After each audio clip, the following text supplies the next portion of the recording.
आप देख रहे हैं मातृभूमि, मैं आपके साथ शोभना यादव।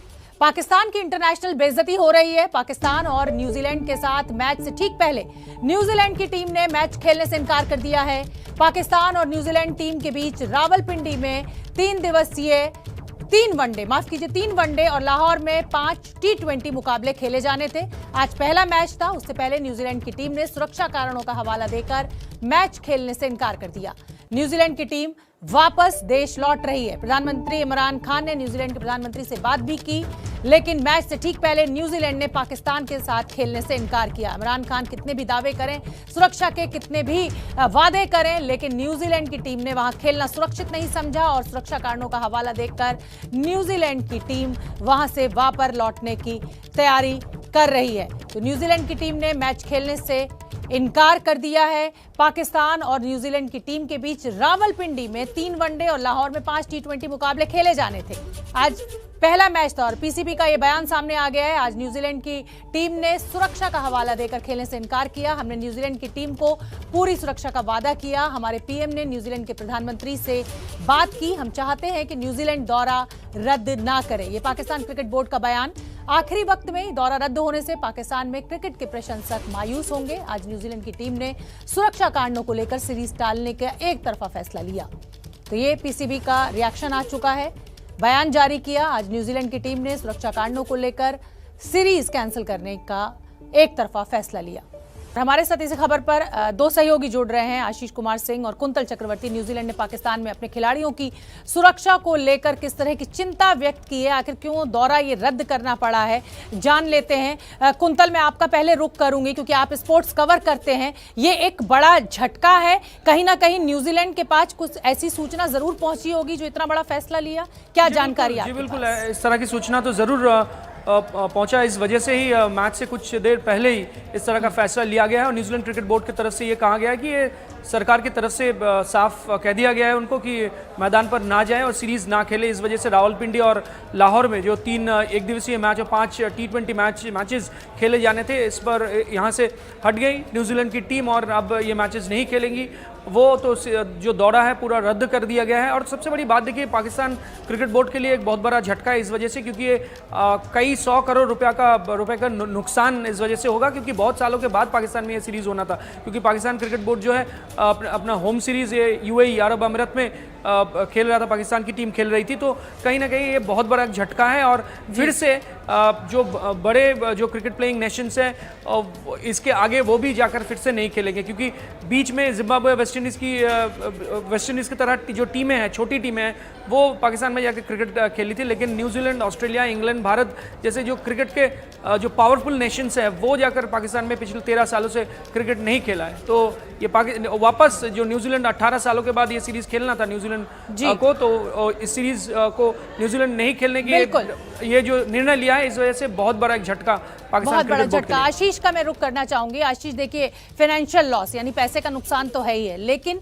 जब इस तरीके से एक देश आपकी धरती पर आकर इनकार कर देता है और कहता है कि हम सुरक्षित नहीं है, तो अंतर्राष्ट्रीय मंच पर भी जो फजीहत होती है ऐसे देश की, आतंकवाद को जो अपनी आस्तीन में पालता है, ये एक बहुत बड़ी बात है। पाकिस्तान के लिए बहुत बड़ा झटका भी है।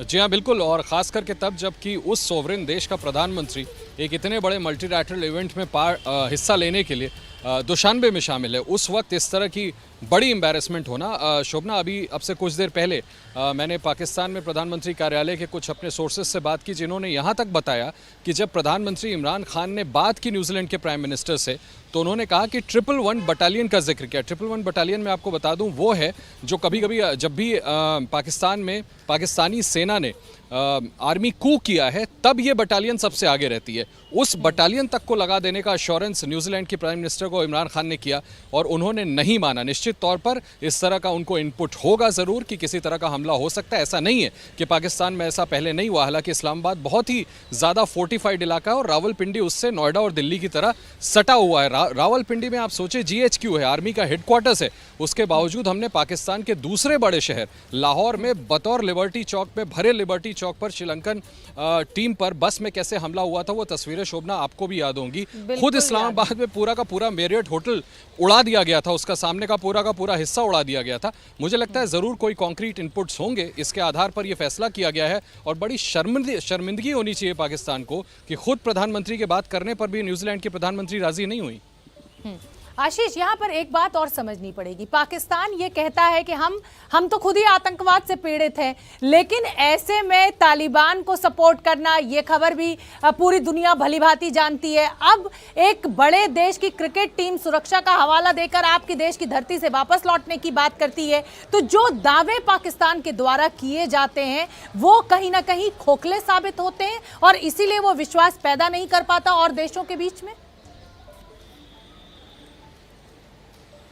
जी हाँ, बिल्कुल। और जिस तरह मैंने आपसे जिक्र किया कि जो दो बड़े हादसे, ऐसा नहीं है कि इस्लामाबाद में या दूसरे देशों के क्रिकेट टीम पर पहले नहीं हो चुके हैं। ऐसा माहौल है पाकिस्तान का, खास करके ऐसे नाजुक वक्त पे जबकि आपका इमीडिएट नेबर तालिबान जैसा संगठन है और आप उसको खुल करके सपोर्ट कर रहे हैं। ऐसी सूरत में निश्चित तौर पर जितने भी दुनिया भर के स्टेट हेड्स हैं वो अगर इस तरह की कोई बड़ी विजिट हो रही है उनके नेशनल टीम की, तो कॉन्स्टेंटली मुझे लगता है मिनट बाय मिनट रिव्यू करते होंगे सिक्योरिटी के और उनकी इंटेलिजेंस का इनपुट रहा होगा कि कहीं ना कहीं किसी तरीके का बड़ा हमला हो सकता है और ऐसे में ये सीरीज कैंसिल करके वापस लौटना ही मुझे लगता है सूझबूझ होगा और इसी वजह से ये फैसला किया गया है। जाहिर सी बात है, और जितने भी ये देश हैं ये अपने नागरिकों की सुरक्षा को सबसे बड़ी प्रायोरिटी मानते हैं। मैं कुंतल से बात करना चाहूंगी। कुंतल, न्यूजीलैंड की टीम ने ये जो बड़ा फैसला लिया है, देखिए कुछ ना कुछ पुख्ता उनके पास जरूर इनपुट होगा तभी इतना बड़ा फैसला लिया गया, नहीं तो पहले ही तैयार नहीं होते देश पहुंचने के लिए पाकिस्तान। अब आने वाली सीरीज पर इसका क्या असर पड़ सकता है? देखिए, आने वाली सीरीज पर यही होगा कि इसके बाद जो इंग्लैंड, भारत तो छोड़ दिया, कोई संभावना ही नहीं है अभी कोई सीरीज होने का, लेकिन ऑस्ट्रेलिया, ये इंग्लैंड जैसे जो कंट्रीज़ है जो भी जाकर वहाँ खेलने के लिए ज़रूर सोच रही थी टीमें, लेकिन अब संभावना कम हो जाएगी और ये जो टीमें हैं वो भी न्यूजीलैंड से कोई इनपुट ज़रूर लेगी, ECB और क्रिकेट ऑस्ट्रेलिया जैसे टीमें। और सबसे बड़ी बात है कि अगर जो PSL जैसे टूर्नामेंट, पाकिस्तान सुपर लीग जैसे टूर्नामेंट जो अब अरब अमीरात में ज़्यादातर खेले जाते हैं, वो भी अब पाकिस्तान में कराना मुश्किल हो जाएगा, क्योंकि वहाँ भी जो क्रिकेटर्स है इंग्लैंड के या ऑस्ट्रेलिया के या न्यूजीलैंड के या दक्षिण अफ्रीका के, वो भी कहेंगे कि वो जाना नहीं चाहते, क्योंकि एक क्रिकेट बोर्ड के साथ दूसरा जो क्रिकेट बोर्ड है वो इनपुट्स जो है शेयर करते रहते हैं और ज़रूर वो शेयर करेंगे। ऑस्ट्रेलिया क्रिकेट ऑस्ट्रेलिया के साथ बहुत अच्छा संबंध है न्यूजीलैंड क्रिकेट बोर्ड का और ECB का। ये कोई छोटी खबर नहीं है, ये कोई मामूली बात नहीं है। एक बड़े देश की क्रिकेट टीम आपकी धरती पर पहुंचती है और कहती है कि यहाँ सुरक्षा नहीं है इसलिए हम वापस जा रहे हैं, हम नहीं खेलेंगे। ये बहुत बड़ा झटका है, बहुत बड़ी बेइज्जती है एक देश के लिए। बहुत बहुत धन्यवाद आशीष आपका, कुंतल आपका, हमारे साथ जुड़ने के लिए, इस जानकारी के लिए। प्रधानमंत्री मोदी के 71वें जन्मदिन के मौके पर आज मेगा वैक्सीनेशन प्रोग्राम चलाया जा रहा है, जिसमें 2 करोड़ लोगों को टीका लगाने का लक्ष्य रखा गया है और अब तक 1 करोड़ 78 लाख से ज़्यादा लोगों को वैक्सीन लगाई भी जा चुकी है, जिस रफ्तार से 1 करोड़ 79 लाख लोगों को वैक्सीन लगाई जा चुकी है। और देखिए ये जो आंकड़ा है ये लगातार बदल रहा है, नीचे आप बैंड में देख सकते हैं, ये आंकड़ा लगातार बदल रहा है। हर मिनट हर सेकंड के साथ ये रफ्तार तेज हो रही है। जिस रफ्तार से वैक्सीनेशन जारी है उससे लग रहा है कि रात होते होते यह आंकड़ा 2 करोड़ को पार कर जाएगा। इस वैक्सीनेशन ड्राइव में बीजेपी के कार्यकर्ता मदद कर रहे हैं। जिन लोगों ने अभी तक वैक्सीन नहीं लगवाई है उन्हें बीजेपी के कार्यकर्ता प्रेरित कर वैक्सीनेशन सेंटर्स तक लेकर जा रहे हैं। ये 6 तस्वीरें आपके सामने हैं, लखनऊ, भोपाल, जम्मू, मुंबई, धारवाड़ और कोलकाता की। तो चलिए अब ग्राफिक्स के जरिए आपको दिखाते हैं कि कैसे आज रिकॉर्ड तोड़ वैक्सीनेशन कार्यक्रम चल रहा है। सुबह 7:15 बजे तक 33,000 लोगों को वैक्सीन लगी थी। 10:20 तक 4,59,000 लोगों को ये वैक्सीन लग गई थी। 11:10 पर 10 लाख से ज्यादा को वैक्सीन लगी और इसके बाद दोपहर 12:15 बजे तक 44 लाख से ज्यादा लोगों को वैक्सीन की डोज लग गई थी। दोपहर 1:35 पर 1 करोड़ रिकॉर्ड वैक्सीन लगी। फिलहाल 1 करोड़ 79 लाख पर यह आंकड़ा पहुंच चुका है। लक्ष्य 2 करोड़ का है। प्रधानमंत्री नरेंद्र मोदी के जन्मदिन पर 2 करोड़ लोगों को वैक्सीन लगाने का कार्यक्रम रखा गया। समय की बड़ी खबर महाराष्ट्र की राजनीति से आपको बताते हैं।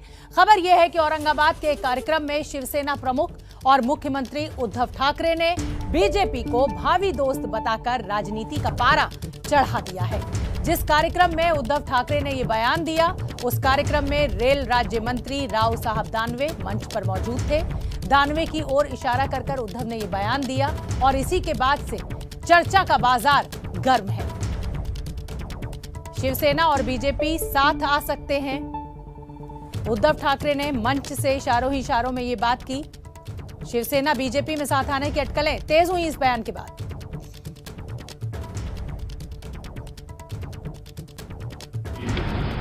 उपस्थित असलेले माझे आजी माजी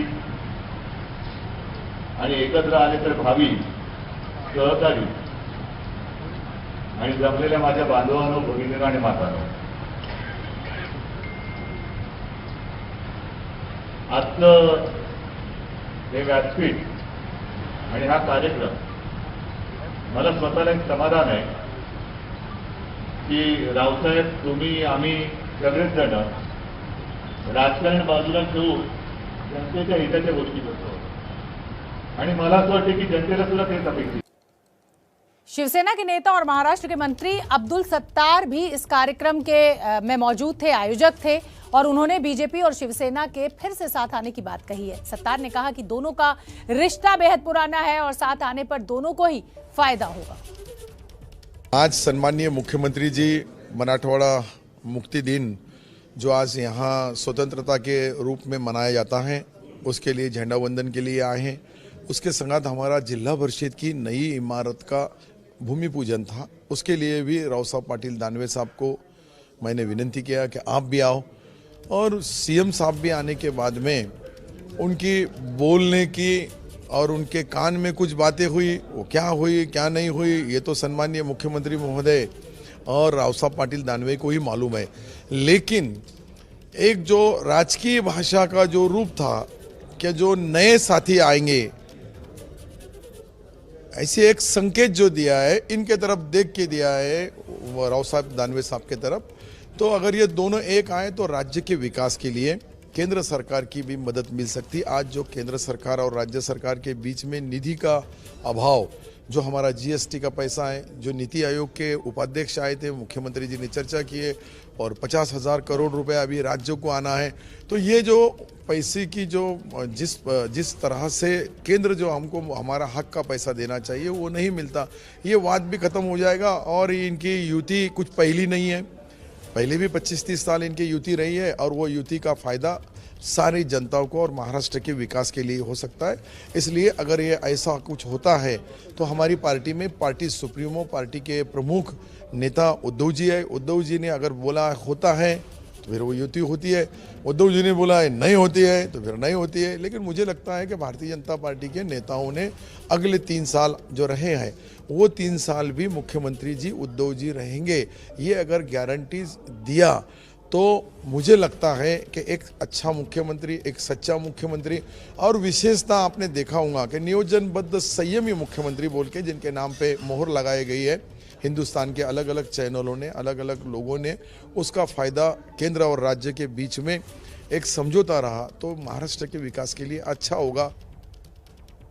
बीजेपी नेता और रेल राज्य मंत्री राव साहेब दानवे उस मंच पर मौजूद थे जहां पर इशारा करके ही उद्धव ठाकरे ने ये संकेत दिए कि बीजेपी और शिवसेना जो है वो अच्छे मित्र रहे हैं। राव साहब दानवे ने भी विचार की बात कही है। उस उद्घाटन में उद्धव जी ने भाषण में आपने बोला कि आगे अगर हो सके तो हम हमारे होने वाले मित्र, ये उल्लेख उन्होंने किया। इसका मतलब राजकीय क्षेत्र में अलग अलग तरह से निकाला जा रहा है। मुझे ऐसा लगता है कि भारतीय जनता पार्टी शिवसेना ये युति बाला साहब ठाकरे और प्रमोद महाजन ने की थी। अब 25-30 साल साथ में रहने के बाद लोकसभा विधानसभा भी हमने साथ साथ लड़ी, लोगों ने हमें बहुमत भी दिया, लेकिन कुछ कारण से शिवसेना कांग्रेस एनसीपी के साथ गई और हमारी सरकार नहीं आ सकी। लेकिन आज के वक्तव्य के बाद अगर कोई इसमें बदलाव होता तो आगे देखेंगे। मुख्यमंत्री जी ने मुझे बम्बई आने का न्योता दिया है। और इसी खबर पर मेरे साथ मुंबई से जितेंद्र दीक्षित मेरे सहयोगी जुड़ रहे हैं। जितेंद्र, देखिए, एनसीपी, कांग्रेस और शिवसेना, ये जो महागठबंधन तैयार हुआ था, महाअघाड़ी गठबंधन, इसमें फूट की खबरें समय समय पर आती रहती हैं, लेकिन आज अगर उद्धव ठाकरे ने केंद्रीय राज्य मंत्री की प्रेजेंस में इस तरह का बयान दिया है, तो पहला तो मैं ये आपसे जानना चाहूंगी कि इसके क्या मायने निकाले जाएं, और जिस तरीके की सियासी उथल पुथल उद्धव के इस बयान के बाद हुई है, उसको लेकर कांग्रेस और एनसीपी का क्या रिएक्शन? जी हाँ, बिल्कुल। देखिए, उद्धव के इस बयान के बाद निश्चित तौर पर महाराष्ट्र की राजनीति गर्मा गई है और कहीं ना कहीं अब ये माना जा रहा है कि कुछ अगले सियासी दांवपेच की जमीन तैयार की जा रही है। और जहां तक कांग्रेस और एनसीपी का सवाल है, तो फिलहाल वो कोई इस मामले में गंभीर प्रतिक्रिया देने से बच रहे हैं और उनका यही कहना है। हमारे पास जयंत पाटिल की प्रतिक्रिया आई तो उन्होंने मजाक में ये कहा कि अब जो है बीजेपी को सावधान हो जाना चाहिए, क्योंकि हो सकता है राव साहब दानवे जो है वो शिवसेना में चले जाएं। कांग्रेस की तरफ से नाना पटोले की ये प्रतिक्रिया आई कि उन्होंने मजाक में उद्धव ठाकरे ने ऐसी बात कही है, लेकिन अब तक गंभीर प्रतिक्रिया जो शिवसेना की दोनों सहयोगी पार्टियां हैं, एनसीपी या कांग्रेस, उनकी तरफ से नहीं आई है। लेकिन मैं आपको बता दूं कि इस बयान के पीछे का बैकग्राउंड क्या है। ये कोई पहली बार नहीं है जब शिवसेना की ओर से संकेत दिए गए हों बीजेपी के प्रति नरमी दिखाने के या फिर सुलह करने के। आपको याद होगा कि हाल ही में जब कोल्हापुर में बाढ़ आई थी तो उस वक्त उद्धव ठाकरे और देवेंद्र फडणवीस एक ही दिन वहां पर दौरा करने पहुंचे थे बाढ़ पीड़ित इलाके का। तो वहां पर उद्धव ठाकरे ने फोन करके देवेंद्र फडणवीस से संपर्क किया और कहा कि हम लोग साथ ही में चलते हैं, एक साथ हम बाढ़ पीड़ित इलाके का दौरा करते हैं।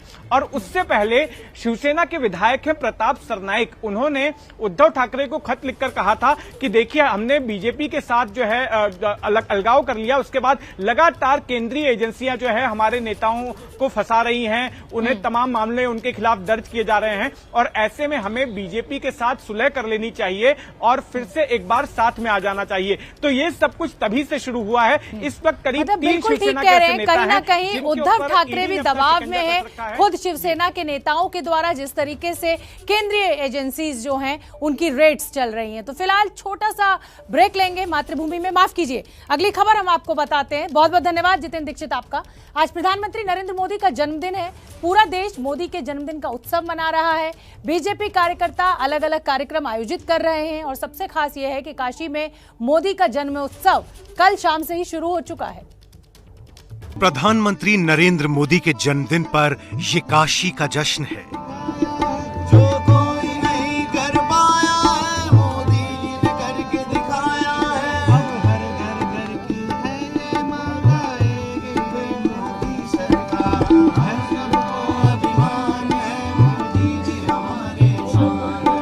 काशी पीएम मोदी का संसदीय क्षेत्र है, लिहाजा जन्मदिन के मौके पर यहाँ की बात ही कुछ अलग है।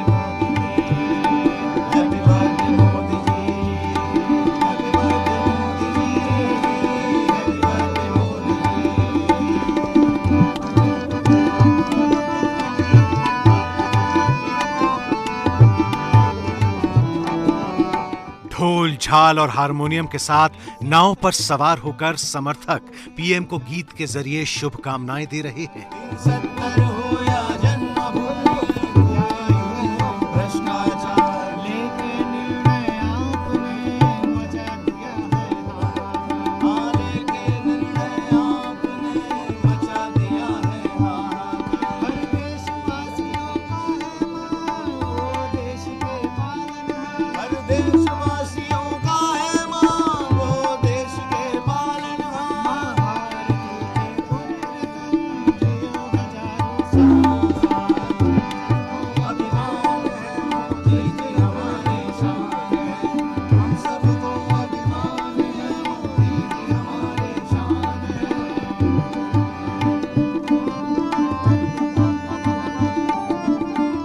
सुबह सुबह सैकड़ों की संख्या में बीजेपी कार्यकर्ता दशाश्वमेध घाट पर पहुंचे और नाव पर सवार होकर गंगा मैया को चुनरी भेंट की गई।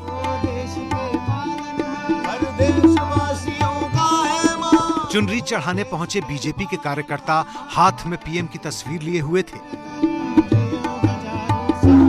ये चुनरी 71 मीटर की है। 71 मीटर इसलिए क्योंकि आज मोदी का 71वां जन्मदिन है।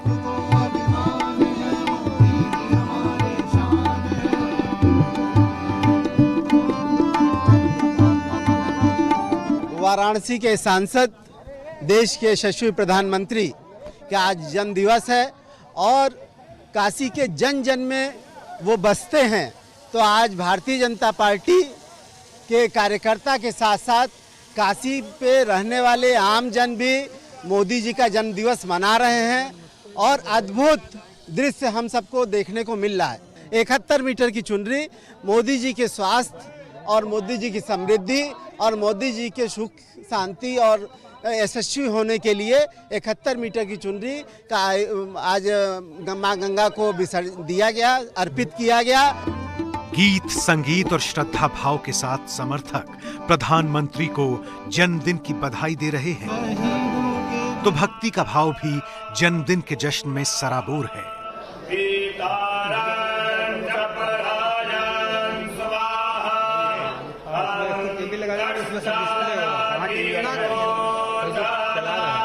कहीं मंत्रोच्चार से मोदी की लंबी उम्र की कामना की जा रही है, तो कहीं श्रद्धा के दीप जलाकर शुभ कामनाएं दी जा रही है।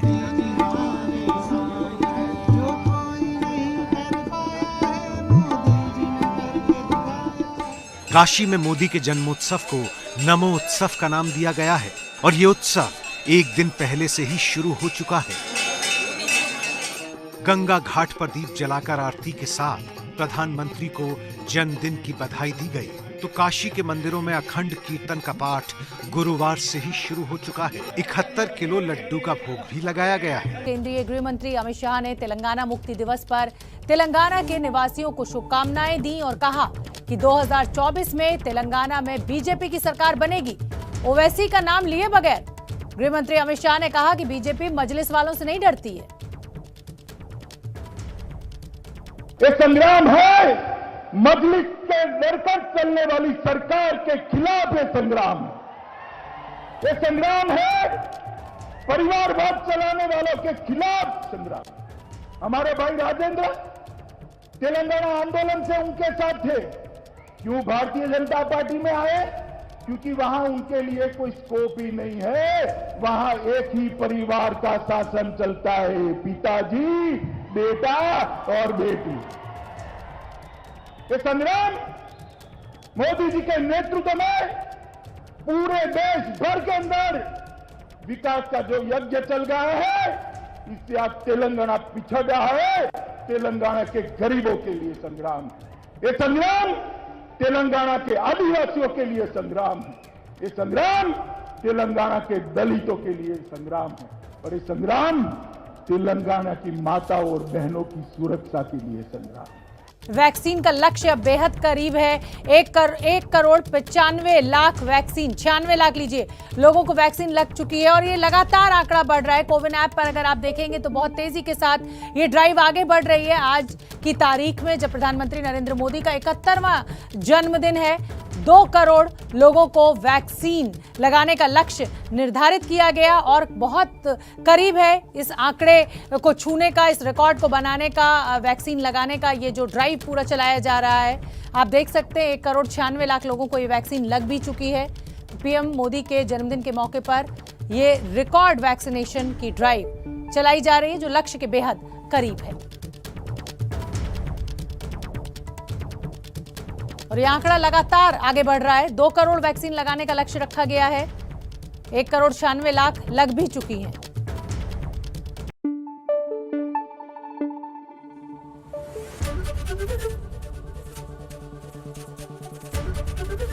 एबीपी न्यूज आपको रखे आगे।